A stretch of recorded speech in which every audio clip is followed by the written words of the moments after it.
South Africa's population stands at close to 55 million people. According to the latest statistics, the working age population stands at 36.3 million.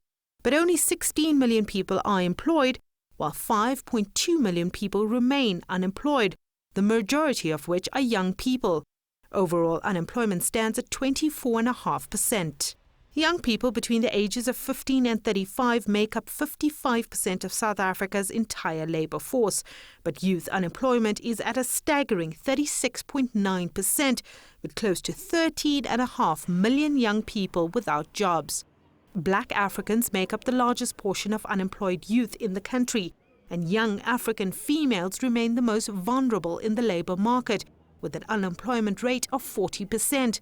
Despite improvement in education levels over the last 20 years, research shows that over 50% of youth looking for work have an education level below matric. There are many reasons for that. One of the things I can say is that money is not it. We spend more of our income as a country on education proportionally than France or the UK or Germany. But we're getting terrible outcomes in education, particularly in black schools.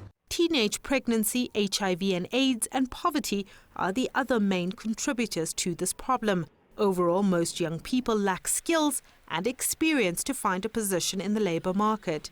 It has been difficult because they need experience, they need matric, computer literacy, they need a lot of things when you're looking for a job.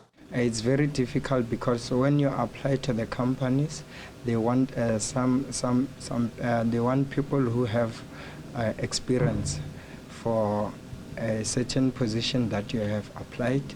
So, and then you just come from matric, you don't have experience. A consultative process around a national youth policy is currently underway.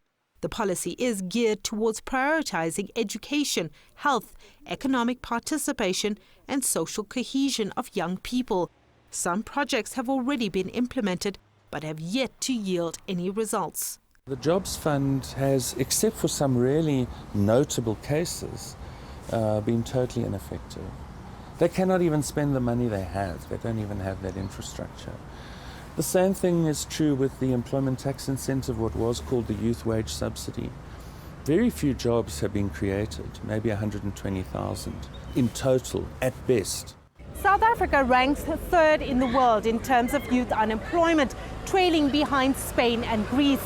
With the economy expected to remain weak over the next few years, this situation is likely to get worse unless the government is more aggressive with its plans to address the challenges facing the youth of this country. Sumitra Nydoo, CCTV, Johannesburg.